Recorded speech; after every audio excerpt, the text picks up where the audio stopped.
우리나라 통계청 자료에 의하면 1인 가구 수가 30%를 넘었다고 합니다. 그래서인지 혼자로 시작되는 신조어들도 생겼습니다. 예를 들면 혼밥, 혼술, 혼행, 혼영, 혼창, 혼쇼 등 지금도 계속 늘어나고 있습니다. 설상가상으로 2년 동안 코로나가 우리 사회의 문화를 더 빠르게 비대면 시대로 만들어 버렸습니다. 이제는 지나가면서 마스크 없이 상대의 얼굴을 보는 것이 부자연스러워졌고, 직접 만나서 무엇인가를 하며 유대감을 쌓는 일체의 문화들이 실종되어 가고 있습니다. 안 그래도 개인주의가 가속화되어 가고 있는데 코로나가 개인주의의 불길에 기름을 붓고 말았습니다. 솔직히 혼자 있는 것 정말 편하죠. 저도 혼자 있는 것을 좋아합니다. 그러나 개인의 삶이 존중받는 것과 공동체의 한 조각으로서의 유대감을 갖는 것 사이의 균형이 깨지면 어느 쪽으로 치우치든 비극은 시작됩니다. 그럼에도 불구하고 1인 문화가 경제 문화의 트렌드를 이끌고 있는 것을 보면 확실히 공동체에 소속되는 것에 대한 피로감과 거부감이 우리에게 있는 것은 사실입니다. 그런데 시대의 흐름을 역행하는 발칙한 말씀이 성경에 등장합니다. 바로 시편 133편입니다. 보라, 형제가 연합하여 동거함이 어찌 그리 선하고 아름다운고. 물론 여기서 말하는 형제는 남성을 말하는 것이 아니라 서로 다른 인격체가 함께한다는 의미입니다. 이 시는 신앙 안에서 공동체가 함께하는 모습이 얼마나 아름다운지를 노래하고 있습니다. 시인은 그 아름다움을 두 가지 장면으로 비유했습니다. 첫째는 신앙 공동체를 아론이라는 사람이 제사장으로 임명될 때 그의 머리에 기름이 부어져 수염을 타고 옷깃까지 흐르는 모습에 비유했습니다. 고대 시대에 기름을 붓는 것은 하나님께서 지극히 거룩하게 구별해 놓는다는 의미가 있었습니다. 시인은 신앙 공동체를 묵상하며 우리 각각의 관계를 거룩으로 이끄시는 주님을 본 것입니다.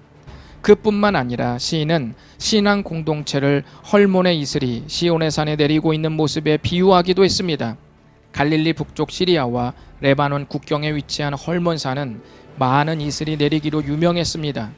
고대의 이슬은 신선한 생명과 삶의 원천을 상징했습니다. 그 이슬이 시온산에 넘쳐나고 있는 것입니다. 시인은 각 개인이 살아갈 수 있는 생명력마저 공동체에서 나오고 있음을 본 것입니다.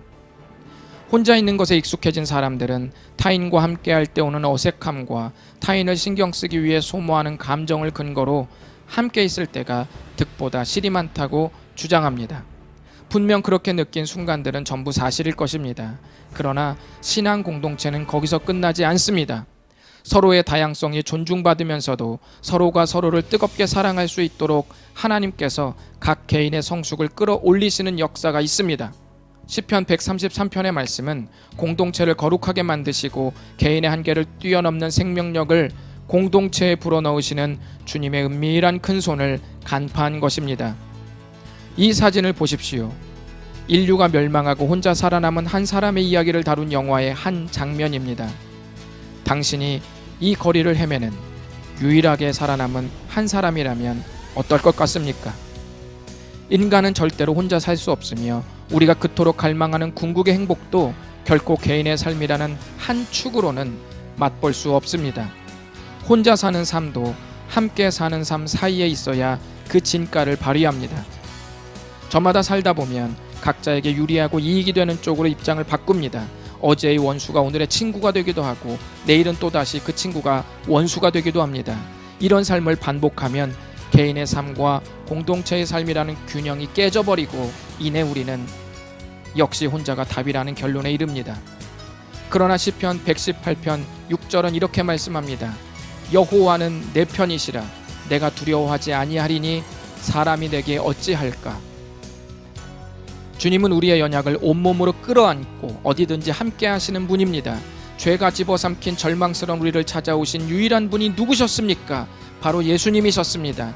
주님이 나의 편이라면 주님을 믿는 공동체 또한 모든 사람이 각자의 유익을 구하지 않고 서로가 서로를 섬기는 공동체로 변화되어 갈 것입니다. 이 시편은 이렇게 끝을 맺습니다. 거기서 여호와께서 복을 명령하셨나니 곧 영생이로다. 결국 십자가의 사랑으로 서로의 편이 되어주는 거기서 하나님의 은혜는 쏟아집니다. 공동체에서 뿜어져 나오는 뜨거운 생명력은 서로의 욕심과 이기심을 녹여버리고 마침내 서로를 향해 이렇게 응원할 것입니다. 두려워하지 마세요. 우리는 당신 편입니다.